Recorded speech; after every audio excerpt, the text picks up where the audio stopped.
வணக்கம் நண்பர்களே, நானும் வந்தேன். இப்போ தென்காசி மாவட்டத்தில் ஆலங்குளத்துக்கு மேற்கு அடைக்கலப்படத்துக்கு கிழக்குங்க மெயின் தென்காசி திருநெல்வேலி பைபாஸ் ரோட்டுக்கு மேலே இதில் பார்த்தீங்கன்னா ஒரு 40 அடி மோப்பு 200 அடியில் போய் விரியுதுங்க. மோப்பு 40 அடி உள்ளே போய் விரியும். டிடிசி அப்ரூவ் போடுறப்போ ஒரு தக்கு போடுறப்போ ஒரு காலேஜ் போடுறப்போ ஒரு கேட்டடம் ஆக போய் காமிக்கிற இடத்த பாருங்க. தென்காசி திருநெல்வேலி பைபாஸ் ரோடு அந்த பஸ் போகுது, அதான் ரோடு. நம்ம இடம் அப்படியே நேராக உள்ள வருதா 40 அடி பாதை அப்படியே பற்றிலாம் இதான் இடம், நம்ம இடம் இதுதான். அதெல்லாம் இவ்வளோதான் டிஃப்ரெண்ட்டு. ரோட்லேருந்து ரெண்டாவது இடம் தான் 40 அடி பாதை வருது. அதில் bypass road, Tenkasi Tirunelveli road, அதுலேருந்து நேர இடம். இந்த இடம் தான் நம்ம இடம். ரோட்லேருந்து காமிச்சேன், உள்ளே காமிக்க பாருங்கள். உள்ள 3 கிணறு இருக்குது, அதில் ஒரு கிணறு பாருங்கள். இதில் சுற்றி ஒரு 5 ஏக்கரில் விவசாயம் நடந்துகிட்ருக்கு. அதாவது இப்போ பேக்கெல்லாம் தரிச இடம் தான். இதில் ஒரு 5 ஏக்கரில் விவசாயம் நடக்குது.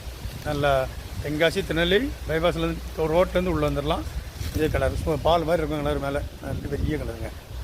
மாடத்தை எடுத்து காமிங்க. 50 ஏக்கரில் இது ஒரு பாட்டு எல்லாம் தொடர்ச்சியாக இருக்குங்க. எல்லாம் 50 ஏக்கருமே தொடர்ச்சியாக இருக்குது.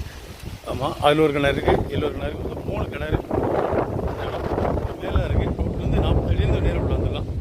ஒரு காலேஜ்னாலும் ஒன்றும் டிடி சாப்பிட முடியல, என்ன கவைக்கினாலும் மிக குறைஞ்சிருக்கு விற்பனைக்கு. நன்றி. 50 ஏக்கர் பின்னால் பின் சைடில் உள்ள எல்லாமே தோட்டக்காடு எல்லாமே இருக்குது. அதில் பாருங்கள் எல்லாமே தோப்புகள் எல்லாமே இருக்குது. அங்கே டிடிசி அப்ரூவல் போட்டிருக்காங்க. அந்த இடத்துல வந்து டிடிசி அப்ரூவல் போட்டிருக்காங்க. இது டிடிசி அப்ரூவல் போட ஏற்ற இடம்.